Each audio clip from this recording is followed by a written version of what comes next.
Would you like to know a secret? A24 is dead.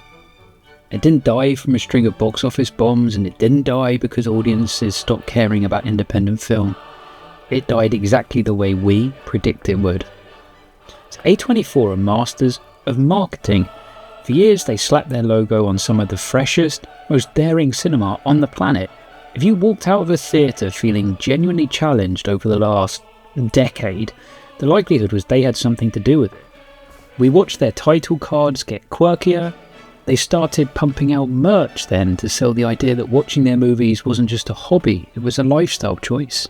But with everything backed by hedge funds and venture capitalists, there will inevitably come a point when too many tech bros and too many Wall Street dicks spoil the broth. The question is, did that just happen? Or are we about to see the fuse lit on the bonfire? If you've watched our previous investigations on this channel, you already know the architecture of the beast. It started as a simple rabbit hole into their corporate funding. We went behind the curtain to expose Todd Bowley's Eldridge Industries and how the loop is closed. They fund the movie, premiere it at South by Southwest that they own, review it in their own trade magazines like Variety and The Hollywood Reporter, track the data by Illuminate that they own, and then they hand it a trophy at the Golden Globes, which they also own. It's a beautifully engineered vertical monopoly disguised as cool indie culture. I mean, is it any surprise that Dwayne "The Rock" Johnson "The Rock" got a single Best Actor nomination for wearing new eyebrows in The Smashing Machine? And it just so happened at one of the fucking award ceremonies that the production film company own. I got called out on Reddit for my first video on A24. Someone accused me of the worst reporting ever. Fair, but they claimed I didn't understand how investments work. It transpired that this commenter was actually co-authoring a book defending the history and legacy of A24. So in their arrogance, trying to gatekeep their brand, they dropped me this breadcrumb. I went a bit deeper and it led me right to Thrive Capital funding. Because of that Reddit mod, we did the maths. Thrive Capital's $3.5 billion valuation of A24 proved they weren't treating it like a film studio, but as a tech startup needing a massive exit strategy. And that manifestation of the maths has just begun. A24 just took $75 million from Google DeepMind, disguised as a partnership, calling it getting a seat at the table to build AI storyboard tools. Let's cut through the corporate PR slop. Google isn't organising hard drives, they're buying a dataset, and A24 just sold them the digital footprint of every cinephile who ever trusted their brand, all to teach a machine learning algorithm the mathematical metrics of human fear, empathy, and tension. It's the commodification of our soul, and the studio knows it. There's already a civil war brewing in their own house. Kane Parsons, the director of Backrooms, is publicly rebelling against the technology his own studio is financing. The creatives know that an algorithm doesn't make art, it regurgitates consensus. But I'm not going to stop watching movies, and neither are you. So let's make a deal with that devil. Harvest my data, corporate overlords. I'm that bloke in seat F18, and I will continue to hold a light to your shade. But despite the venture capital bubbles, the algorithmic data harvesting, and the hedge fund architecture, A24 is still the only house on the block with pockets deep enough to act as a shield for original voices. They're still giving auteurs a platform. Let's look at what is actually at stake when we talk about automating the medium. Michael Sarnoski, he's a director who previously offered us a Nicolas Cage revenge picture about a man whose prized truffle pig is stolen. Instead of giving us John Week, or John Squeak, little piggy, he subverted every expectation and turned it into profound meditation on loss, trauma, and isolation. Now, he brings us the death of Robin Hood, and it is another act of absolute cinematic defiance.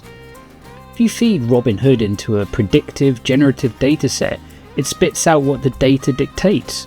Kevin Costner power ballads, Men in Tights, gruff Russell Crowe, Taron Edgelord doing slow motion parkour, safe, marketable, optimized IP. Robin Hood, I think we're going to make an outlaw out of you after all.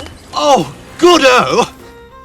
Michael Sarnoski, he takes that beloved centuries-old bedtime story and drags it through the mud. He sullies the hero. He doesn't give us a retired legend on a porch looking for one last ride. He gives us a walking consequence. This isn't Hugh Jackman's Wolverine sitting on the porch in the Deadpool montage. Hugh Jackman's Robin Hood is abhorrent. He is a violent killer who has left generations of dead children and broken families in his wake. Sarnoski forces the audience to sit in the rot of that legacy. He weaponizes a shifting aspect ratio to create a literal subconscious claustrophobia, a swing that any AI program would actively try to fix. Algorithms are designed to resolve tension cleanly.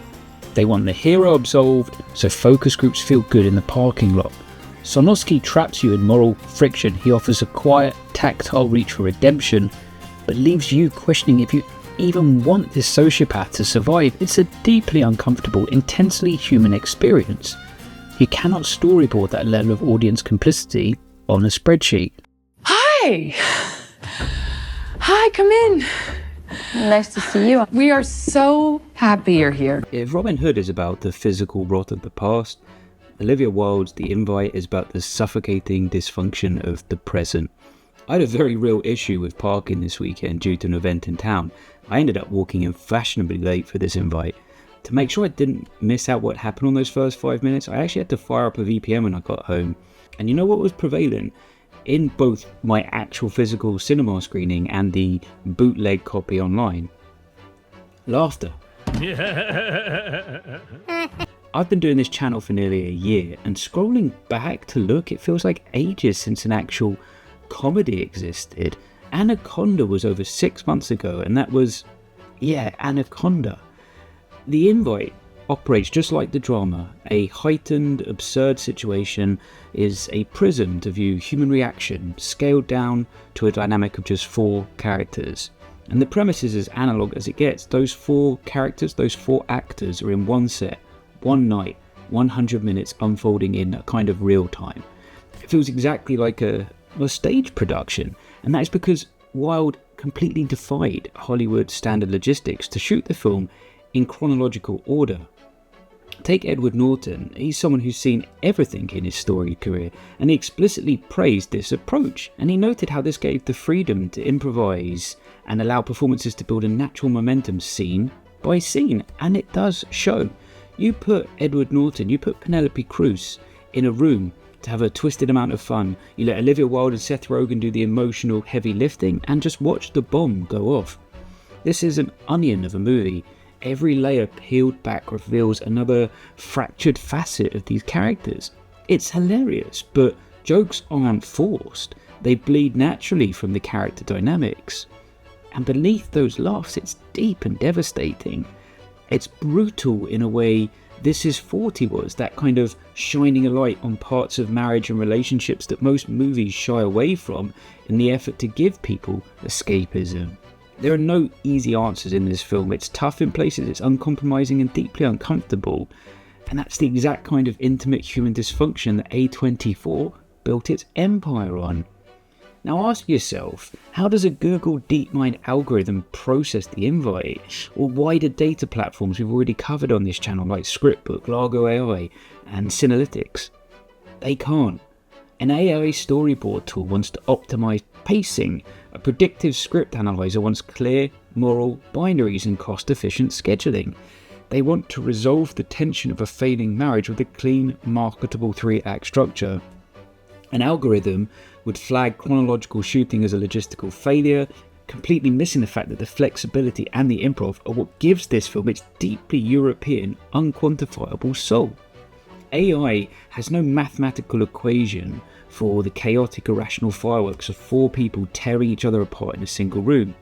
If A24 lets a dataset dictate their green light process, movies like this, movies that rely on human friction rather than mandated cookie-cutter content, will simply cease to exist.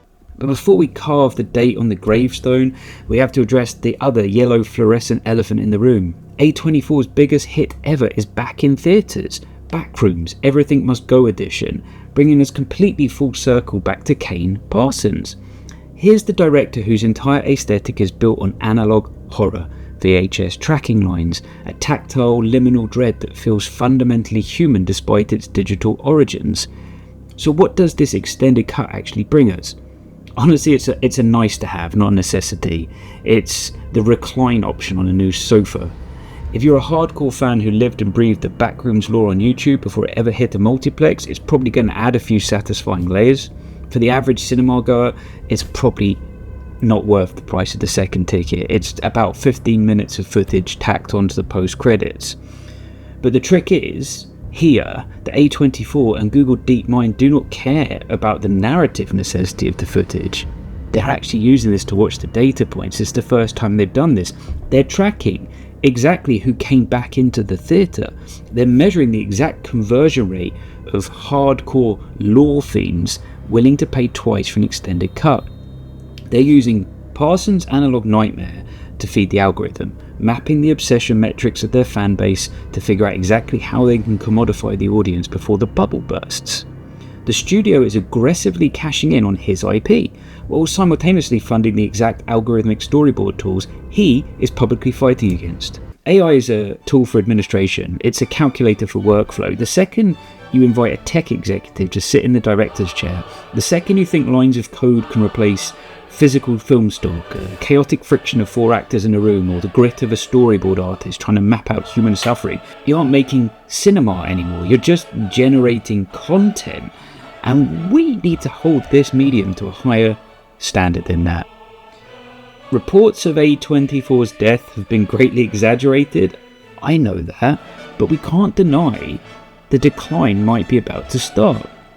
But the reality is, if they continue to serve up original, uncompromising experiences like the death of Robin Hood and The Invite, experiences that actively pull us away from the algorithmic content journal line, maybe we just have to take that deal with the devil?